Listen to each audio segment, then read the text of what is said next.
नमस्कार, शाम के 7 बजने को है। देश के सबसे विश्वसनीय, सबसे लोकप्रिय और नंबर 1 शो शंखनाद में आप सभी का स्वागत है। मैं हूं आपके साथ चित्रा त्रिपाठी।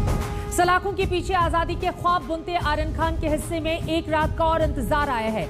आज जब अदालत में आर्यन की जमानत पर सुनवाई शुरू हुई तो आर्यन के साथ साथ शाहरुख और गौरी का दिल भी धड़क रहा था। बताएंगे आपको, लेकिन शुरुआत इस वक्त की बड़ी खबर के साथ हम करेंगे। आर्यन का इंतजार अभी बाकी है क्योंकि कल एक बार फिर से आर्यन की जमानत अर्जी पर सुनवाई होगी। इंतजार लंबा खिंच सकता है। कल दोपहर 2:30 बजे हाईकोर्ट में फिर से सुनवाई होगी। आर्यन ड्रग केस में कल भी ये सुनवाई जारी रहेगी। आज भी उम्मीद की जा रही थी करीब 1 घंटे तक की कोर्ट में चली सुनवाई के बाद क्या होगा आर्यन खान का। लगातार सभी के जहन में ये सवाल था क्योंकि 20 दिनों से ज्यादा का वक्त गुजर चुका है।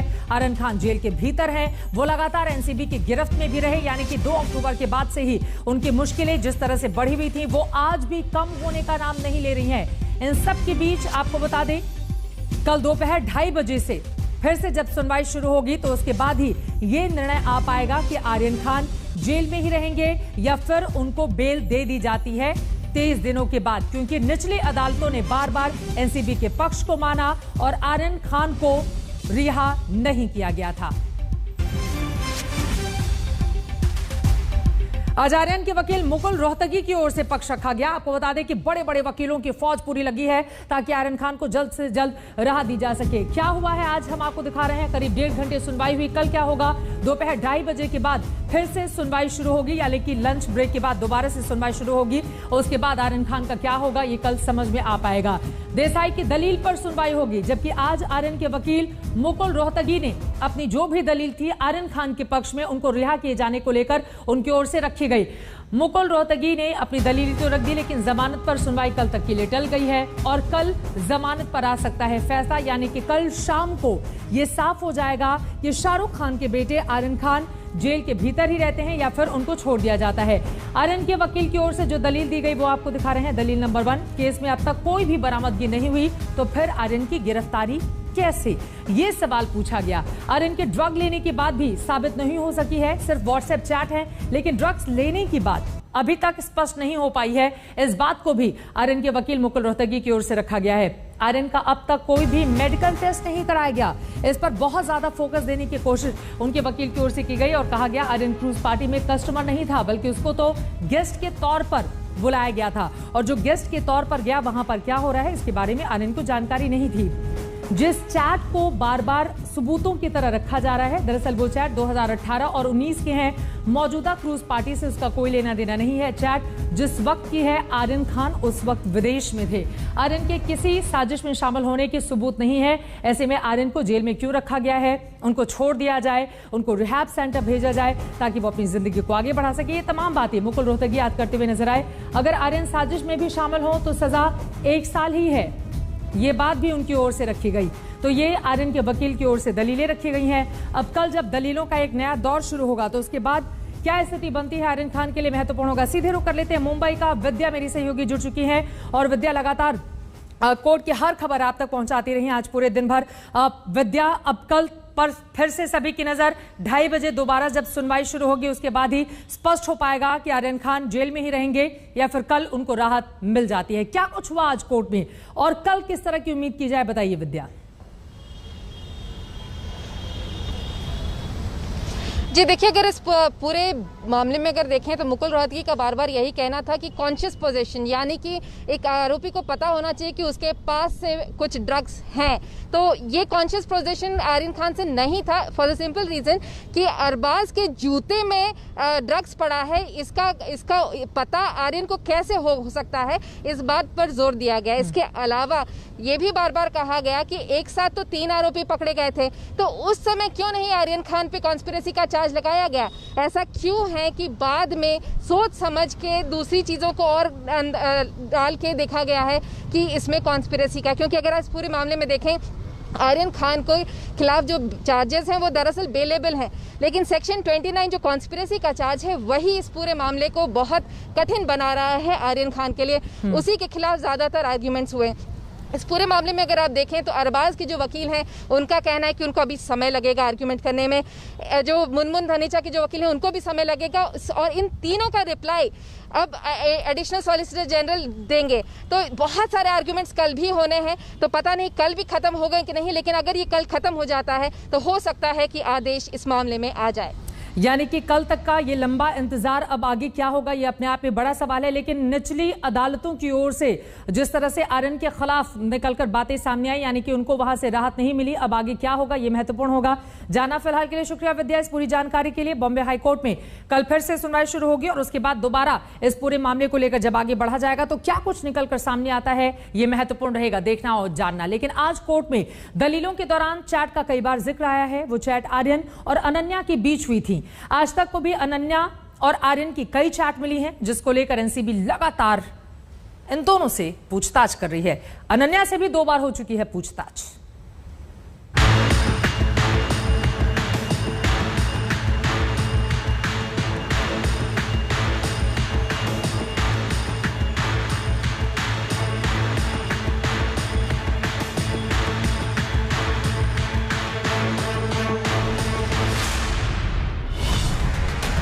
आर्यन अनन्या की चैट का सच क्या है? कौन ड्रग्स लाता था, कौन ड्रग्स बेचता था, कौन ड्रग्स लेता था, किसने ड्रग्स मंगाई थी? अनन्या से 2 दिन और 6 घंटे से ज्यादा की पूछताछ। वो सवाल अधूरे हैं जो एनसीबी अनन्या आर्यन की चैट से निकालना चाहती है। कुछ नए चेहरों की तलाश है, कुछ पुराने चेहरों पर पक्की मुहर लगनी है। लेकिन अनन्या भले ही 2 दिन से एनसीबी के सवालों से दूर हों, लेकिन उनकी चैट सवालों के घेरे में है। आज तक को अनन्या और आर्यन के बीच ड्रग्स को लेकर हुई अलग अलग चैट मिली है, जिनमें से 4 तो साल 2019 की है, जबकि 5वीं बातचीत इसी साल अप्रैल की है।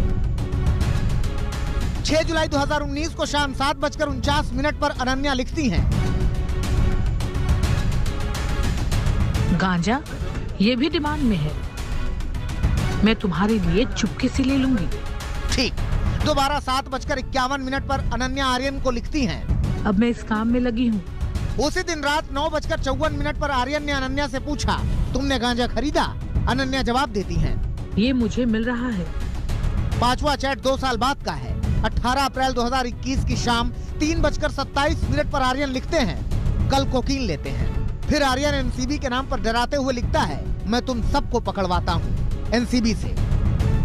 जिस एनसीबी का डर आर्यन अनन्या और अपने दोस्तों को दिखा रहा था, आज उसी एनसीबी के शिकंजे में खुद आर्यन खान है और अनन्या एनसीबी के ताबड़तोड़ सवालों का सामना कर रही है। उसकी ये चैट भी तब आई जब एनसीबी ने ठान लिया था कि बॉम्बे हाईकोर्ट में वो जमानत का पुरजोर विरोध करेगी।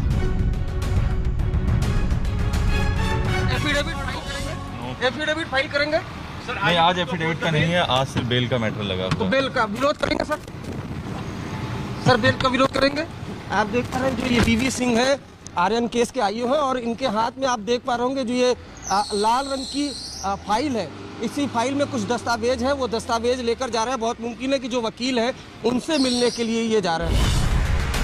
एनसीबी पहले ही दिन से आर्यन और उसके साथियों को शिकंजे से निकलने देने के मूड में नहीं थी। नए चैट एनसीबी के सूत्रों से ही मीडिया तक पहुंचे। हालांकि उसके अधिकारी मीडिया के सामने कुछ भी कहने से बचते रहे।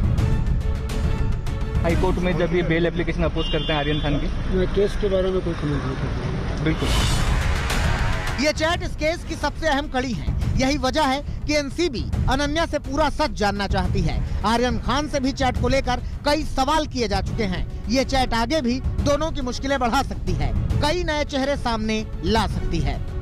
विद्या के साथ अरविंद ओझा, मुंबई आज तक। आर्यन ड्रग्स केस में बीते कुछ दिनों से पूरा का पूरा फोकस शाहरुख खान के बेटे की बजाय एनसीबी के ज्वाइंट डायरेक्टर समीर वानखेड़े की तरफ आ गया। महाराष्ट्र सरकार में मंत्री नवाब मलिक हर दिन उनके खिलाफ कोई नया दस्तावेज लेकर आ जाते हैं। आज उन्होंने वानखेड़े पर लेटर बम फोड़ दिया है, देखिए।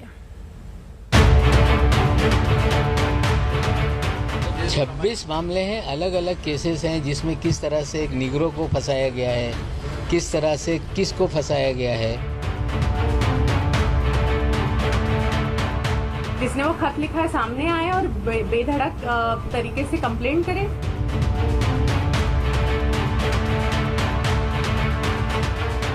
हमको मिल रहे थ्रेट कॉल्स, हमको डेथ कॉल्स मिल रहे हैं, हमको थ्रेट कॉल्स मिल रहे हैं, हमको बोला जा रहा है कि आप बाहर निकल के दिखाओ, हमको काटेंगे। ड्रग्स केस में सियासत ने ऐसा घर बनाया कि समीर वानखेड़े के ग्रहों की दिशा ही बदल गई। नवाब मलिक ने समीर वानखेड़े की कुंडली खंगाली और एक एक चाल की गणना कर दोष गिनाने लगे। पहले फर्जी बर्थ सर्टिफिकेट वाला आरोप लगाकर जन्म पत्री की व्याख्या की और अब कर्म के योग में वसूली वाला गुणदोष गिना दिया। 26 मामले हैं, अलग अलग केसेस हैं जिसमें किस तरह से एक निगरों को फंसाया गया है, किस तरह से किसको फंसाया गया है, फिल्म वाले मामले को भी चीज़ें उसमें रखी गई है। हमें लगता है ये सारा पत्र आप पढ़ लेंगे तो 26 मामलों का उसमें जो केसेस है उसका जिक्र है, जो पत्र में लिखा गया है।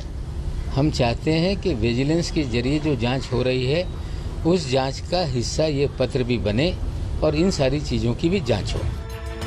समीर वानखेड़े पर इस नए संकट का आधार नवाब मलिक ने एनसीबी के अज्ञात अधिकारी की चिट्ठी को बनाया है। इस चिट्ठी में एक एक कर 26 मामले गिनाए गए हैं जिनमें समीर वानखेड़े पर उगाही के लिए लोगों को फंसाने का आरोप है।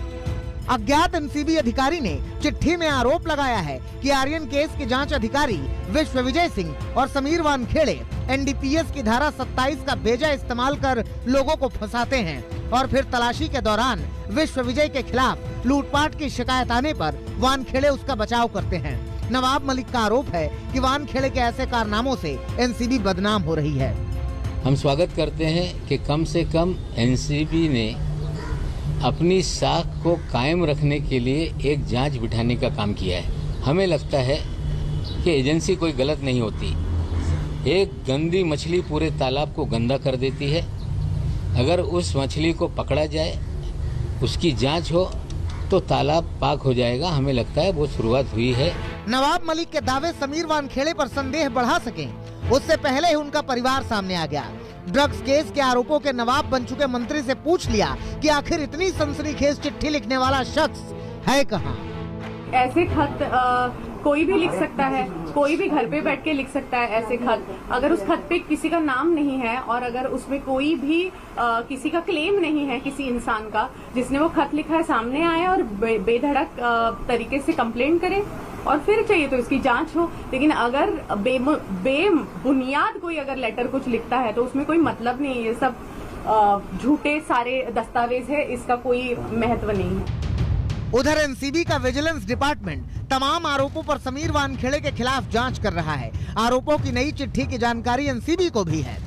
कहा जा रहा है एनसीबी ऑफिसर द्वारा नवाब मलिक को एक लिस्ट भेजी गई 26 केसेस की जिसमें कई एलिगेशन है। हाँ, एक पेपर मेरे पास भी व्हाट्सएप पे आया है जिसमें तमाम बातें लिखी हुई है। रिलेटेड इस बीच नवाब मलिक ने अपने उस दावे को फिर से सही बताया है जिसमें उन्होंने समीर वानखेड़े के मुस्लिम होने की बात कही थी। उनका आरोप है कि एक दलित का हक छीनकर समीर वानखेड़े फर्जी सर्टिफिकेट के जरिए नौकरी हासिल किए हैं। इस आरोप पर वानखेड़े की पत्नी भड़क गयी और नवाब मलिक के आरोपों का जवाब दिया।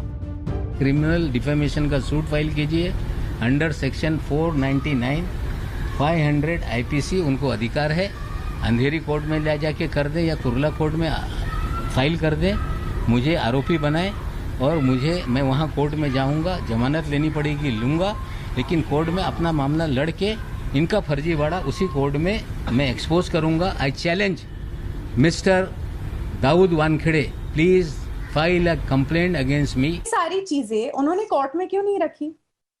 ये मीडिया के सामने आके मीडियाबाजी क्या कर रहे हैं? क्यों नहीं कोर्ट में रखी? ये प्रूफ देते हैं, इलेक्ट्रॉनिक प्रूफ दो या कुछ भी प्रूफ दो या पेपर दो या कोई व्हाट्सएप चैट शेयर करो, कुछ तो शेयर करो कि समीर वानखेड़े के साथ हमारी ये बात हुई है। स्टिंग ऑपरेशन कर लो।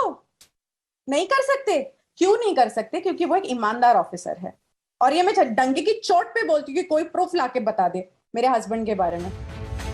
दूसरी तरफ नवाब मलिक के निशाने पर समीर वानखेड़े के पिता ज्ञानदेव वानखेड़े भी हैं। मलिक का कहना है कि सर्टिफिकेट का फर्जीवाड़ा कर अगर ज्ञानदेव वानखेड़े ने नौकरी हासिल की होगी तो उनसे अब तक का वेतन वसूला जाएगा और उनकी पेंशन भी बंद कर दी जाएगी। इन आरोपों के जवाब में समीर वानखेड़े ने कहा कि ये सब झूठ है और मजाक है, उनको जो करना है करने दो, सारे आरोप गलत हैं। वानखेड़े इस वक्त दिल्ली में हैं, जहां एनसीबी हेडक्वार्टर में एक रिव्यू मीटिंग है। माना जा रहा है कि उनके खिलाफ की जा रही जांच में उनसे जल्द पूछताछ की जाएगी। ड्रग्स मामले में नवाब मलिक ने समीर वानखेड़े के खिलाफ मोर्चा खोल रखा है। यही वजह है कि समीर वानखेड़े का परिवार भी कई लोगों के निशाने पर आ गया है। हमको मिल रहे थ्रेट कॉल्स, हमको डेथ कॉल्स मिल रहे हैं, हमको थ्रेट कॉल्स मिल रहे हैं, हमको बोला जा रहा है कि आप बाहर निकल के दिखाओ, हमको काटेंगे, आप हमको हमारे ऊपर वार करेंगे, आप निकल के तो दिखाओ। हमारे को थ्रेट कॉल्स मिल रहे हैं। महाराष्ट्र सरकार के मंत्री के ताबड़तोड़ आरोपों के बीच कई लोग समीर वानखेड़े के भी समर्थन में उतर आए हैं। दिल्ली में एनसीबी दफ्तर के बाहर उनके समर्थन में हिंदू सेना ने पोस्टर लगाए। साफ है कि ड्रग्स केस में समीर वानखेड़े को लेकर मुंबई से दिल्ली तक तनाव और तनातनी बढ़ी हुई है। मुंबई में अरविंद ओझा और कमलेश सुतार के साथ तंसीम हैदर, दिल्ली आज तक। ये पूरा मामला आगे किस रूप में बढ़ता है, इस पर लगातार हमारी नजर बनी रहेगी। आगे बढ़ते हुए लेकर चलते हैं आपको उत्तर प्रदेश, जहां की चुनावी राजनीति में आम आदमी पार्टी भी अपना हाथ आजमा रही है। उसे उम्मीद है कि दिल्ली की तरह यूपी में भी उसकी एंट्री जोरदार होगी। इसी कड़ी में मुख्यमंत्री अरविंद केजरीवाल अयोध्या पहुंचे, रामलला के दर्शन किए और यूपी में सियासी पारी का आगाज किया। जय श्री राम, जय श्री राम।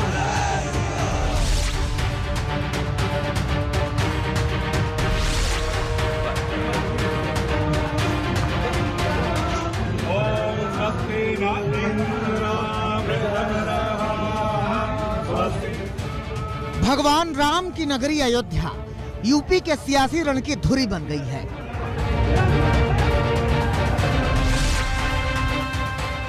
हर दल, हर पार्टी का नेता श्री राम के दरबार में हाजिरी लगाकर जीत का आशीर्वाद मांग रहा है।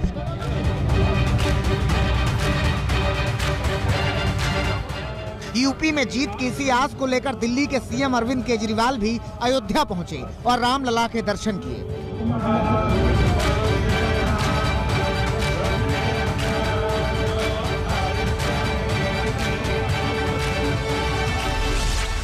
हनुमानगढ़ी मंदिर में पूजा अर्चना की।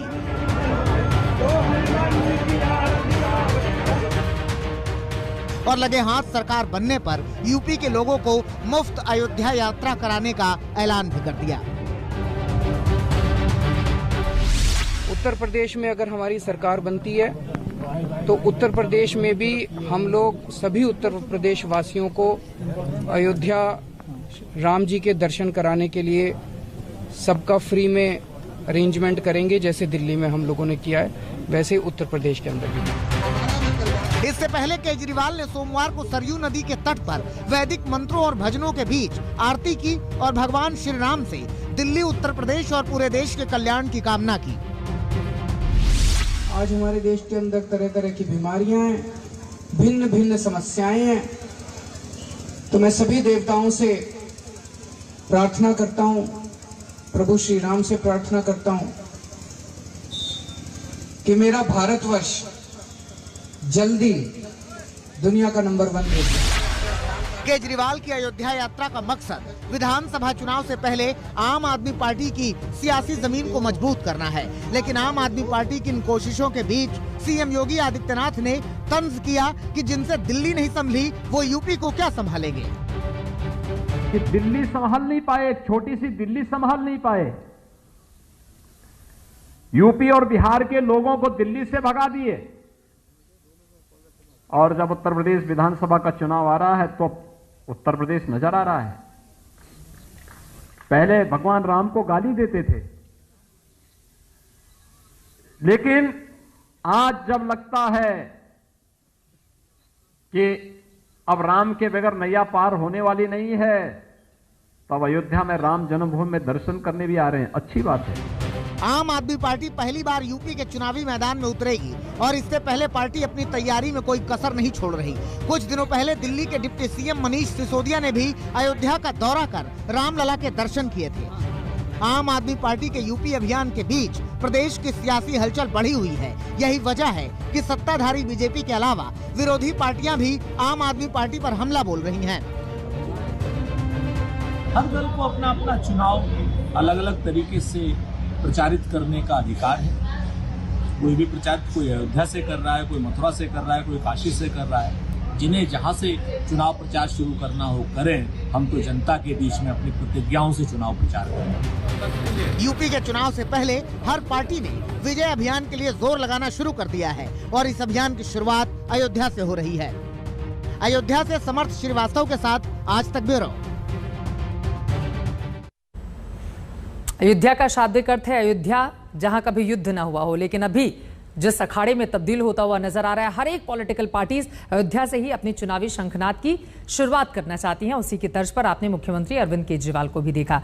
इसी के साथ फिलहाल शंखनाद में एक छोटे से ब्रेक के लिए हम रुकेंगे, लेकिन ब्रेक के बाद आगे खेल की खबरें विक्रांत गुप्ता के साथ जरूर देखिएगा। देखते रहिए आज।